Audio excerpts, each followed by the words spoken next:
Death came to me that night, as I sat numbly in a puddle of my own desperate blood and tears.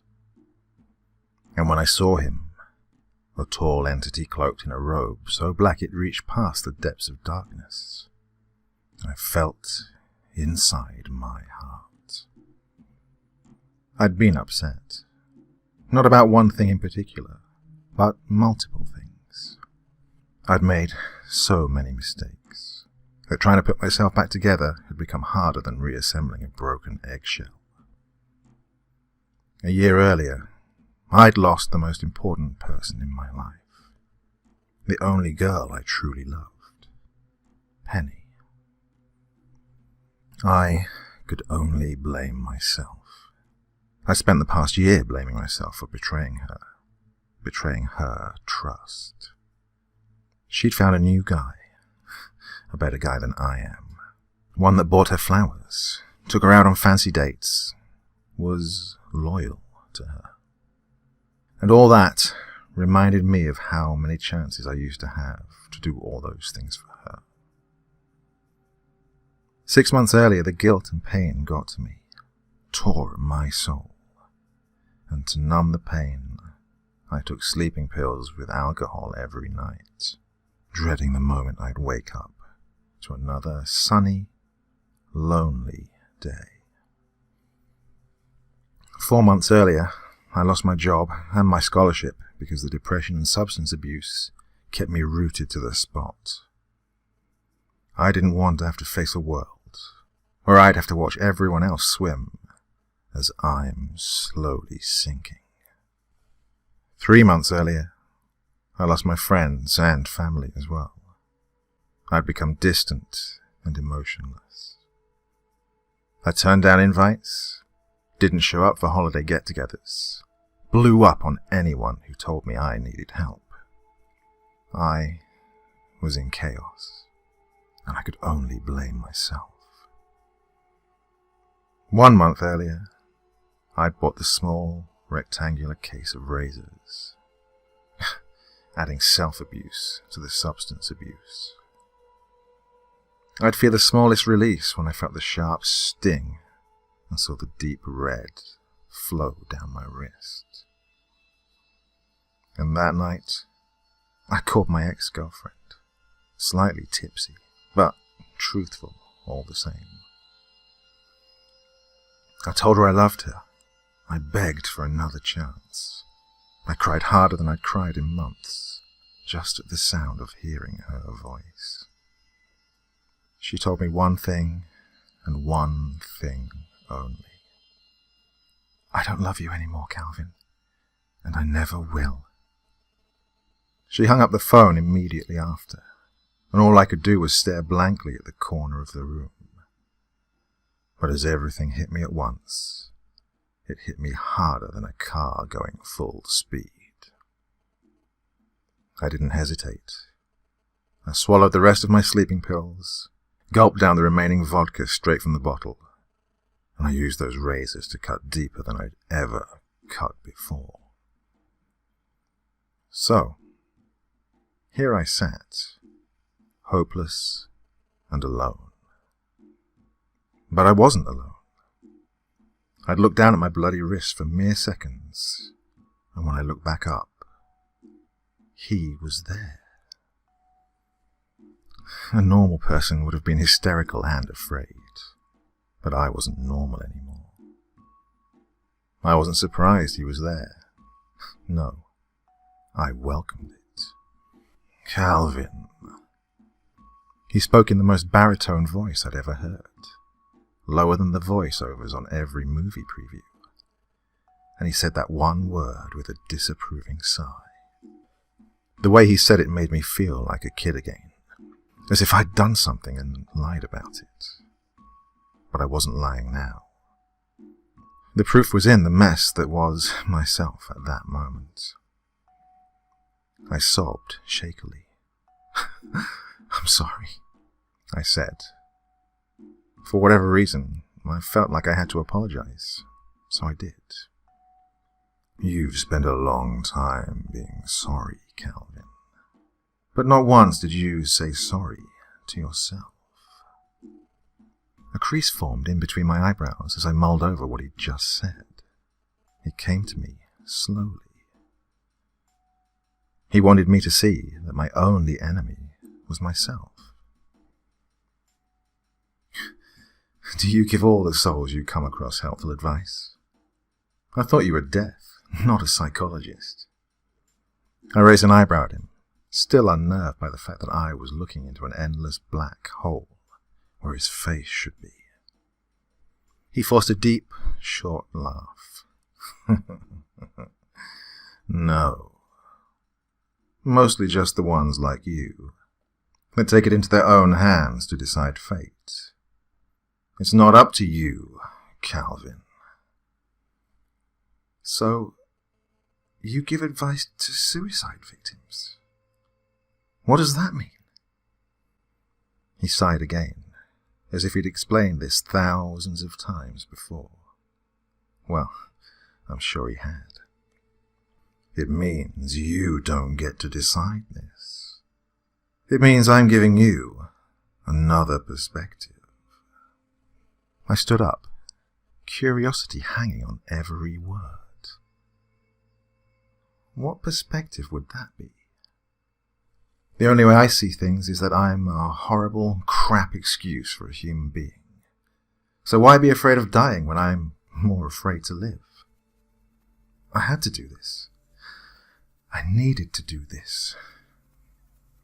And I'm showing you, Calvin, what living can do for you. A hint of persuasion sounded in his voice. Tell me, Death, what do I have to live for? The question came out harshly, but he didn't flinch. Listen closely.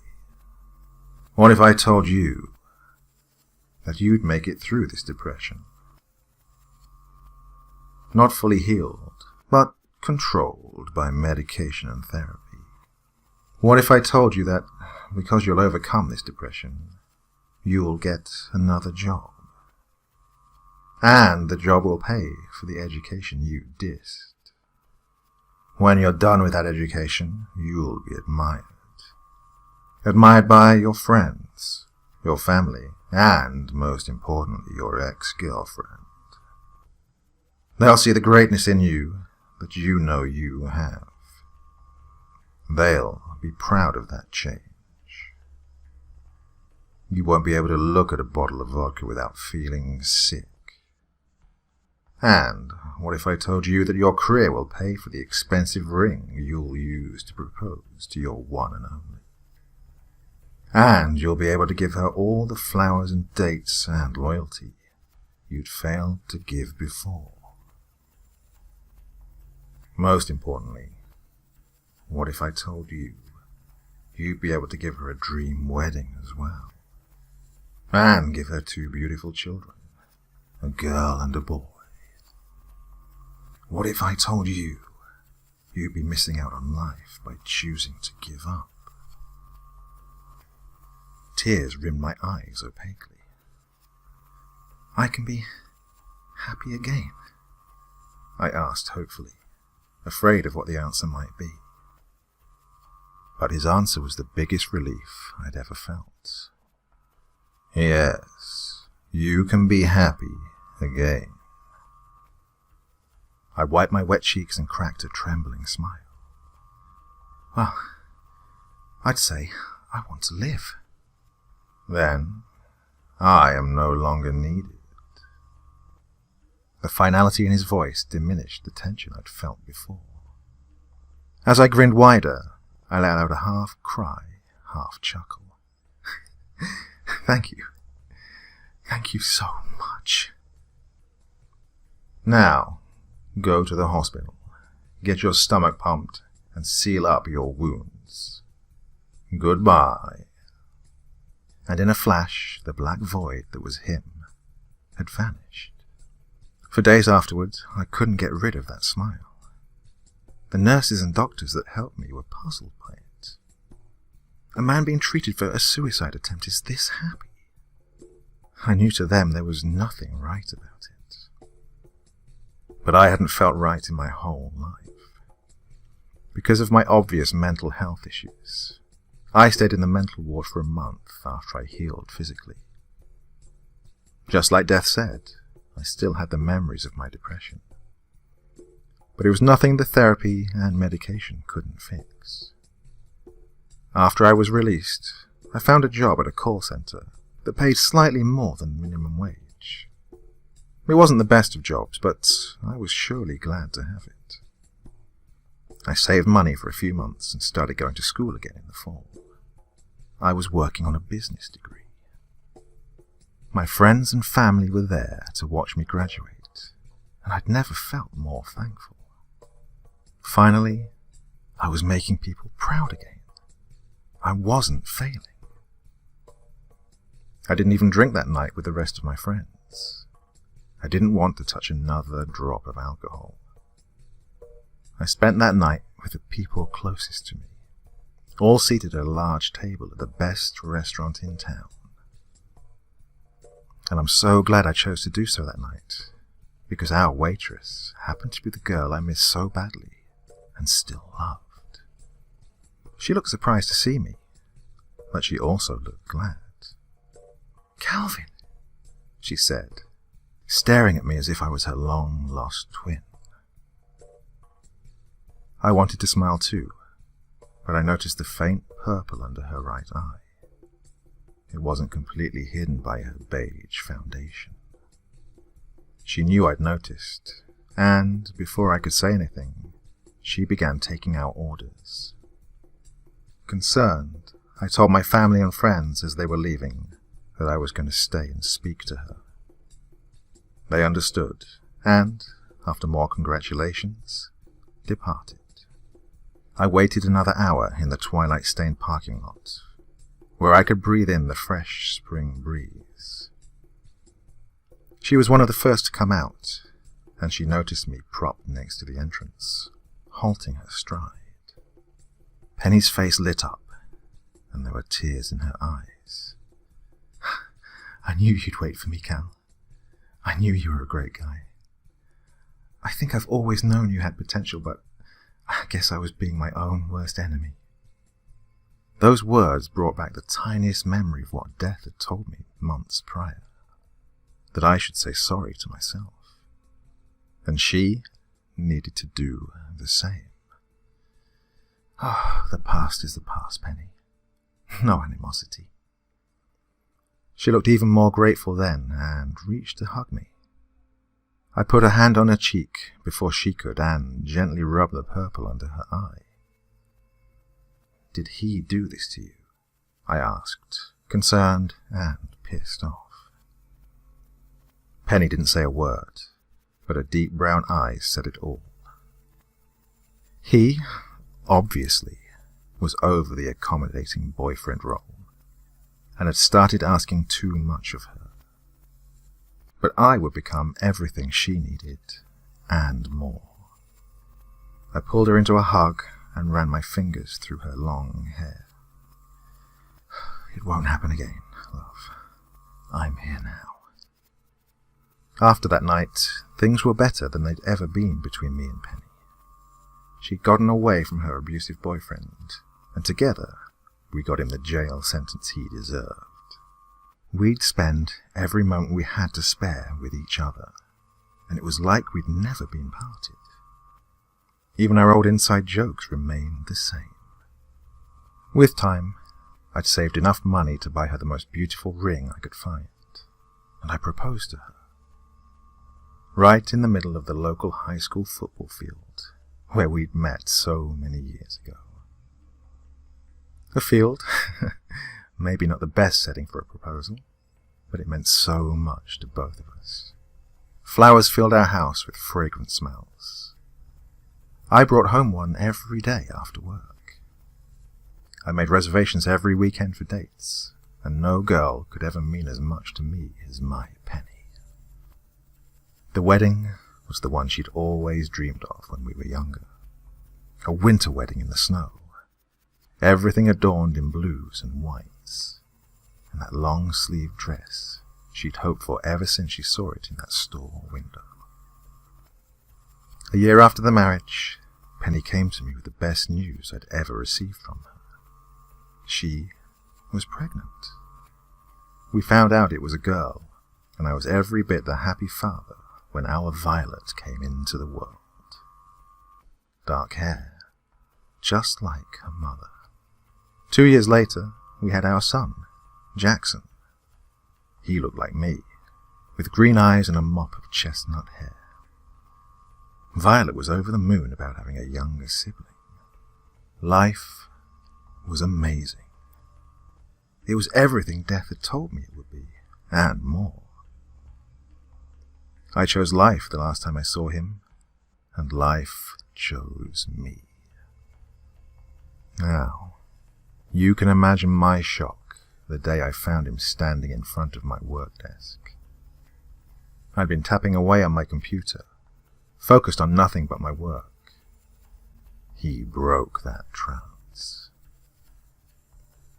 I became a statue, as still as Lot's wife after she'd turned to salt.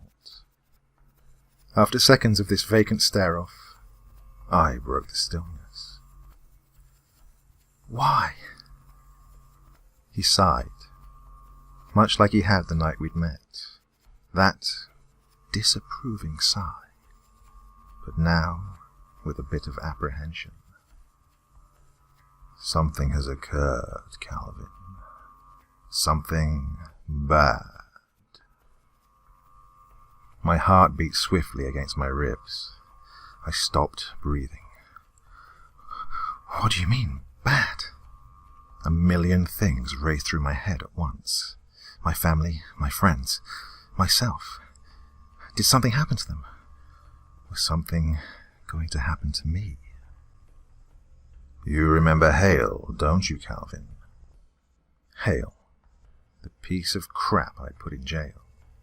I hated hearing his name. Yeah, I remember that bastard. What about him? Did he finally get what was coming to him? He got out of jail, Calvin. The caution and pity in that one sentence could not have been good. I stood up from my office chair, flustered. There's no way. He couldn't have gotten out yet. He received 15 years. It's only been 9. Ever heard of good behavior, Calvin? I was enraged. How could this monster be capable of good behavior? And then I remembered. He'd fooled Penny for a year. He had been a wolf in sheep's clothing. He was definitely capable of fooling others. I think you need to come with me, Calvin. I didn't waste any time. I followed him, not bothering to tell anyone I was leaving work. My first priority was to make sure the people I loved were okay. But the pieces that were being put together in my mind saw it as anything but okay. I drove 90 all the way home. Beads of sweat had formed across my forehead and my breathing was loudly audible. Death followed me into the house as I rushed inside, but he said nothing. The living room was a mess of broken vases, the ones which held all the flowers I'd given to Penny, and a million little petals and leaves littered the floor. I was so immensely angry and scared at the same time. Scared mostly, because the scene in front of me hinted that nothing good could come from it. I screamed, terror in my voice. Penny! Violet! Jack! Where? The master bedroom, Calvin. Death said from somewhere in my peripheral. He pointed to the door at the end of the hall. A door that was now chopped and broken, standing slightly ajar. I sprinted down the hallway and pushed past the door, not worrying about the sharp splinters that dug into my left hand. The light was off. I wish I hadn't turned it on, because when I did, I was met with sheer horror. Blood. Crimson painted across the white carpet and bedsheets, on the walls, and painted on the bodies of the 3 people in my life that meant the most to me. The details are too traumatizing to repeat, but the axe that had been used on all of them was left behind, embedded into my wife's skull. I fell to my knees in front of them, racking sobs so hard they made me puke. I just couldn't stop crying. I couldn't speak. I was screaming under the weight of emotional pain. I was hurt. But you said it would be better. I turned to Death, screaming and seeing red. You said I'd be happy. Why? I sobbed deeply again, unable to contain the lump in my throat. And you were, Calvin.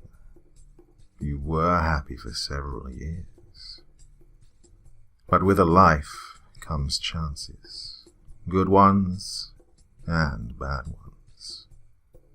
Everyone suffers, Calvin. Suffer? I have nothing to live for anymore, Death. I've lost my reasons for living, for working, for loving.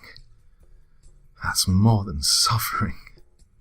I couldn't contain the contempt in my voice, and I got dangerously close to that black hole of a face Death wore, despite having to look up to see it.